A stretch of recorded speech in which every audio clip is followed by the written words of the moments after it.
आस्था पर पहुंचा पश्चिम एशिया, जहां समुद्री मार्गों पर नियंत्रण को लेकर महाशक्ति का सीधा संदेश दिया गया है और साथ ही वैश्विक ऊर्जा आपूर्ति पर भी संकट गहरा रहा है। आपको बता दें कि अमेरिकी राष्ट्रपति डोनाल्ड ट्रंप ने एक बयान में साफ संकेत दिया है कि रणनीति केवल सैन्य नहीं बल्कि आर्थिक दबाव की भी है।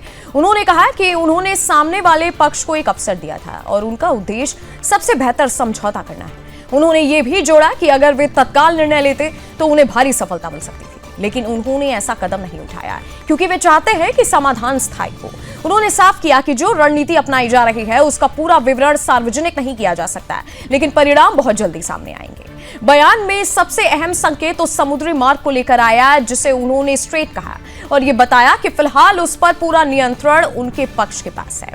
उन्होंने कहा कि विरोधी पक्ष 3 दिन पहले ही इस मार्ग को खोल सकता था, बल्कि वे खुद आकर इसके लिए तैयार होने की बात कह चुके थे, लेकिन उन्होंने इसे अस्वीकार किया। उनका तर्क था कि अगर यह मार्ग खोल दिया जाता तो विरोधी पक्ष को प्रतिदिन लगभग $500 मिलियन की आय होती और जब तक कोई ठोस समाधान नहीं निकलता तब तक वे ऐसा नहीं होने देना चाहते।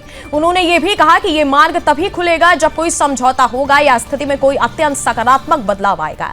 यह बयान साफ करता है कि संघर्ष केवल युद्ध क्षेत्र तक सीमित नहीं है, बल्कि आर्थिक और रणनीतिक दबाव के माध्यम से निर्णायक बढ़त हासिल करने की कोशिश जारी है।